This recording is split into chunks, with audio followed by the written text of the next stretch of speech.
ఇది ప్రస్తుతం ఏపీలో పెద్ద ఎత్తున చర్చ జరుగుతుంది. ఈరోజు హైకోర్టు కూడా స్టే ఇవ్వడానికి నిరాకరించింది. ఓ డాక్టరు దీని మీద అంటే పీపీపీకి ఇవ్వకూడదు అని వేసిన పిటిషన్పై హైకోర్టు స్టే ఇవ్వడానికి నిరాకరించింది. ఓ ప్రభుత్వం ముందుకెళ్తుంది కదా. వాస్తవంగా ఏంటంటే ఇది కోర్టులు దీంట్లో ఇంటర్ఫియర్ అవ్వండి మా ఎందుకంటే ఇది విధానమైన పరమైనటువంటి నిర్ణయాలు కాబట్టి కోర్టులు అంతగా ఇంటర్ఫియర్ అవ్వవు. ప్రజల్లో నుంచి ఒత్తిడి రావాలి.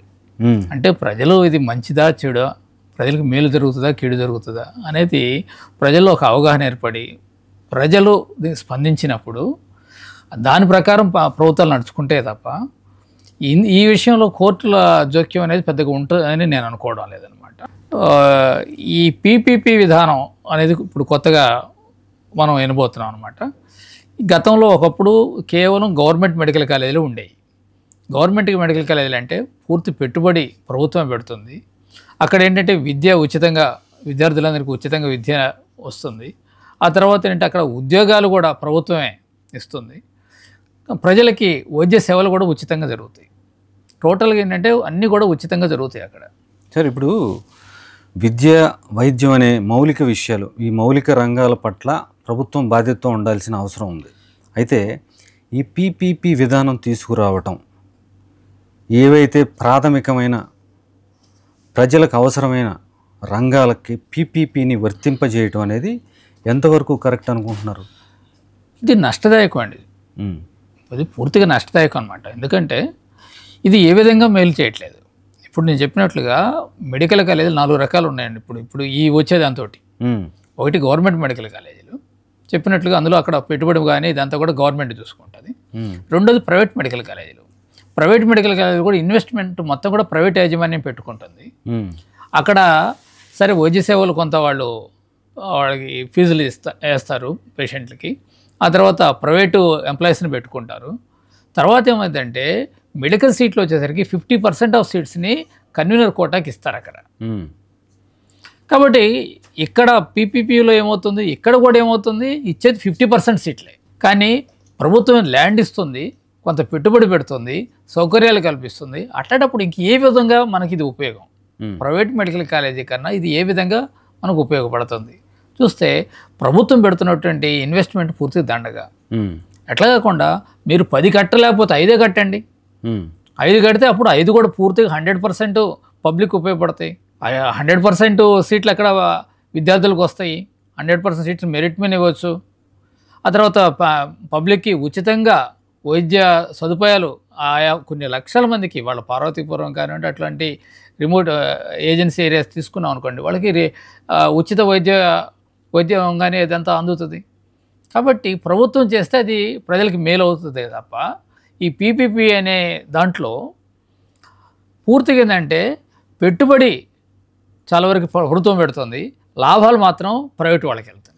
ఇప్పుడు జగన్మోహన్ రెడ్డి ప్రభుత్వంలో ఉన్నప్పుడు మొత్తం దేశవ్యాప్తంగా 100కు పైగా మెడికల్ కాలేజీలని అనుమతులు ఇచ్చారు. అవును. ఏపీ 17 కాలేజీలు తెచ్చుకుందని చెప్తున్నారు. అవును. వీటికి కొన్ని అనుమతులు లేవని చెప్తున్నారేంటి? ఎంతవరకు నిజం? ఇవి యాక్చువల్గా ఏంటంటే అన్నిటికి వచ్చినట్లేండి. 17కి అనుమతులు వచ్చినాయి. అనుమతులు వచ్చినాయి అంటే యాక్చువల్గా అనుమతులు ఇచ్చినప్పుడు అప్పుడు వార్తలు వచ్చినప్పుడు యాక్చువల్గా మాలాంటి వాళ్ళు కూడా నమ్మలేకపోయాం. ఎట్ ఏ టైం 17 మెడికల్ కాలేజీలు అంటే ఇది అసలు జరిగే పని అని చెప్పేసి ఆశ్చర్యపోయాం అనమాట.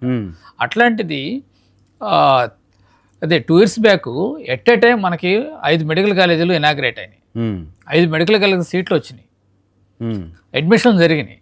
కాబట్టి ఒక నమ్మకం కుదిరింది, ఈ రాష్ట్రంలో 17 మెడికల్ కాలేజ్ తప్పకుండా వస్తాయని చెప్పేసి భావించాం. అయితే ఏంటంటే జగన్మోహన్ రెడ్డి గారు చేసినటువంటి మిస్టేక్ ఏంటంటే ఆ ప్రభుత్వ మెడికల్ కాలేజీల్లో ఒక 50% సీట్లు సెల్ఫ్ ఫైనాన్స్ సీట్లుగా మార్చడం అనేది, అది చేయకుండా ఉన్నట్టయితే చాలా అన్నిటికన్నా ఉత్తమమైనటువంటి స్టెప్ అనమాట. అది ఒక మిస్టేక్ జరిగింది. అదే 107, 108 జీవోస్ అని చెప్పేసి తీసుకొచ్చారు. ఆ రోజు మేము దానికి వ్యతిరేకంగా చాలా ఉద్యమం చేయడం జరిగింది. అప్పుడు మా ఉద్యమానికి ఇవాళ అధికారంలో ఉన్నటువంటి తెలుగుదేశం పార్టీ, తర్వాత జనసేన కానివ్వండి, బీజేపీ వీళ్ళందరూ మద్దతు ఇచ్చారు. అదే సందర్భంగా ఏంటి ఆ 50% సీట్లు ప్రైవేట్ వాళ్ళకి అమ్మొద్దు అని?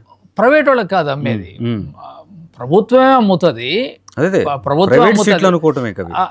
అంటే ఆ అమౌంట్ వచ్చేసి ఖజానాకి వెళ్తుంది, రాష్ట్ర ప్రభుత్వానికి వెళ్తుంది. కానీ అంటే పేమెంట్ సీట్స్ 50% పేమెంట్ సీట్స్. ప్రభుత్వ మెడికల్ కాలేజీలో 50% పేమెంట్ సీట్స్. ఆ పేమెంట్ సీట్స్ని మేము వ్యతిరేకించాం. వ్యతిరేకించినప్పుడు అన్ని పార్టీలు, ఈరోజు అధికారంలో ఉన్న పార్టీలన్నీ కూడా ఆ రోజు సమర్థించినాయి. దాన్ని అవి ఉండకూడదు, మేము అధికారంలోకి వచ్చినాక 100 రోజుల్లో అయితే తొలగిస్తామని చెప్పి వాగ్దానం కూడా చేశారు వాళ్ళు. చేసి ఇవాళ అధికారంలోకి వచ్చిన తర్వాత దాన్ని మర్చిపోయి, అది కోర్టులో కేసు ఉన్నా కూడా ఆ కేసులో కూడా వీళ్ళు జగన్మోహన్ రెడ్డి గారు ఏదైతే ఆ జీవోలు ఇచ్చారో దాన్ని సమర్థించారు. సమర్థించి జగన్మోహన్ రెడ్డి గారు ఒకసారి అమ్మితే వీళ్ళు ఇప్పుడు 2 సార్లు, ఇప్పటికే 2 సార్లు, లాస్ట్ ఇయర్ సీట్లు అమ్మారు, ఈ సంవత్సరం సీట్లు అమ్మారు. సాధారణంగా ఇప్పుడు బీసీ కేటగిరీ కింద ఇప్పుడు జగన్మోహన్ రెడ్డి తీసుకొచ్చిన 5 కాలేజీల్లో మెడికల్ సీట్లని పేమెంట్ సీట్ల రూపంలో మార్చారు. అవునండి. బి కేటగిరీ కింద 12 లక్షలు, సి కేటగిరీ కింద 20 లక్షలు. అవును. అదే ఒక మెడికల్ సీటు ఒక ప్రైవేట్ కాలేజీలో అయితే దాని ధర ఎంత ఉండొచ్చు? అంటే అక్కడ కూడా కాస్త కుడియడంగా అట్లానే ఉందండి. అక్కడ కూడా ఏంటంటే 12 బదులు అక్కడ 13.5 అట్లా ఉంది. 20 బదులు 25 అట్లా 29 దాకా తీసుకొచ్చారు మ్యాక్సిమం అట్లా ఉంది. హిడెన్ ఫీజులు కూడా ఏమి ఉండవు మరి? హిడెన్ ఫీజెస్ అనేది మనం చెప్పలేము వాటి గురించి.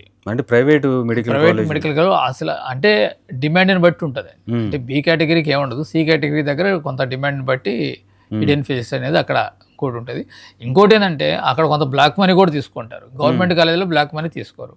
గవర్నమెంట్ కాలేజీలు అంటే వైటే తీసుకుంటారు, పూర్తిగా రాష్ట్ర ప్రభుత్వ ఖజానాకి వెళ్తుంది. ఇప్పుడు పీపీపీ ఈ విధానంలో ఈ మెడికల్ కాలేజీలు ఒకవేళ 10 మెడికల్ కాలేజీలు పీపీపీ విధానంలో ఇచ్చేస్తే మీరు చెప్తున్న ట్రాన్స్పరెన్సీ ఉండదుగా? ఉంటుందని నేను అనుకోవట్లేదు. ఎందుకంటే దీని స్వరూపం ఏంటంటే పూర్తిగా ప్రైవేట్ మెడికల్ కాలేజ్ స్వరూపం. ఇప్పుడు ప్రభుత్వం చెప్తున్న దాని ప్రకారం ఏమంటుందంటే, అంటే ఒక ప్రభుత్వ మెడికల్ కాలేజ్ అనుకోండి, అంటే ఇప్పుడు సెల్ఫ్ ఫైనాన్స్ లాస్ట్ అదే జగన్మోహన్ రెడ్డి గారు పెట్టింది తీసుకున్నప్పుడు అది 50% మేనేజ్మెంట్ కోటా ఉన్నా కూడా కాలేజీని గవర్నమెంట్ కాలేజీ కానీ గుర్తించారు. వాటిని కాలేజీని గవర్నమెంట్ కాలేజీ కానీ గుర్తించారు.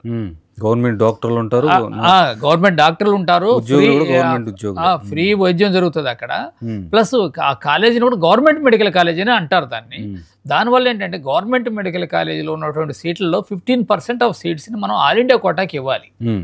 కాబట్టి ఆ విధంగా మన స్టేట్లో ఉన్నటువంటి కన్వీనర్ కోటాలో ఆ 50%లో మళ్ళీ 15% ఆల్ ఇండియా కోటా కూడా అందులో ఇవ్వటం జరిగింది. అంటే ఏంటి, దాని స్వరూపం గవర్నమెంట్ కాలేజీ. కానీ ఈ పీపీపీలో వీళ్ళు ఏమంటున్నారు, కాబట్టి మేము ఆల్ ఇండియా కోటా కూడా ఇవ్వాల్సిన అవసరం లేదు అంటున్నారు. ఇది తెలుగుదేశం పార్టీ నుంచి, అధికార పార్టీ నుంచి కొన్ని క్వశ్చన్లు రిలీజ్ చేసినట్టున్నారు. అవునండి. అందులో ఈ ఆ 15% సీట్లు మనకే మిగులుతున్నాయి పీపీపీలో ఇవ్వటం వల్ల అని అంటున్నారు. వాస్తవంగా అంటే మిగలటమే లేదు. ఇప్పుడు ఆల్ ఇండియా కోటాకి వెళ్ళినా కూడా మనం ఎలిజిబిలిటీ ఉంటుంది. మనం అందులో ఏపీ విద్యార్థులు ఆ కాలేజీలో జాయిన్ అవ్వచ్చు. దాన్ని ఎవరు ఆపరు అనమాట. అది వేరే ఇతర రాష్ట్రాలకు ఇవ్వాలనే రూల్ ఏం లేదు. మన విద్యార్థులు కూడా అందులో జాయిన్ అయ్యేదానికి అవకాశం ఉంది. కాబట్టి అంటే లేకపోతే అక్కడ కౌన్సిలింగ్ ఏంటంటే ఆల్ ఇండియా కోటా ద్వారా జరుగుతుంది. కన్వీనర్ కోట మిగతాది ఏంటంటే ఎన్టీఆర్ యూనివర్సిటీ ద్వారా జరుగుతుంది. అంతే తప్ప ఆ 15% కూడా మనకి ఎలిజిబిలిటీ ఉంటుంది. అక్కడ కూడా మేనేజ్మెంట్ కోట 50%, ఇందులో కూడా 50%. కాబట్టి మేనేజ్మెంట్ కోట యొక్క పరిమాణంలో తీసుకుంటే ఎటువంటి తేడా లేదు, రెండిట్లో కూడా ఒకేలాగా ఉంది. కాబట్టి దీన్ని ఇక్కడ పీపీపీకి మనం ఆల్ ఇండియాకి ఇవ్వాల్సిన అవసరం లేదంటే గవర్నమెంట్ స్పష్టంగా చెబుతుంది, ఇది గవర్నమెంట్ ఇది కాదు, ప్రైవేట్ ఇదే. గవర్నమెంట్ అయితే ఆల్ ఇండియా కోటాకి ఇవ్వాలి 15%. కాబట్టి వీళ్ళు చెప్తున్న దాంట్లోనే ఉంది. వీళ్ళేంది ఇప్పుడు చాలా తేడా ఉంది, ప్రైవేట్ కాదు అది అని చెప్పారు. తీరా చూస్తే ఏమంటున్నారు, ఆల్ ఇండియా కోటాకి ఇవ్వాల్సిన అవసరం లేదంటున్నారు. ఆల్ ఇండియా కోటాకి అవసరం ఎవరికి ఉండదు, కేవలం ప్రైవేట్ మెడికల్ కాలేజ్ అయితే మాత్రమే ఆల్ ఇండియా కోటాకి ఇవ్వాల్సిన అవసరం లేదు. కాబట్టి ఇది ప్రైవేట్ మెడికల్ కాలేజీగానే పరిగణించబడుతుంది.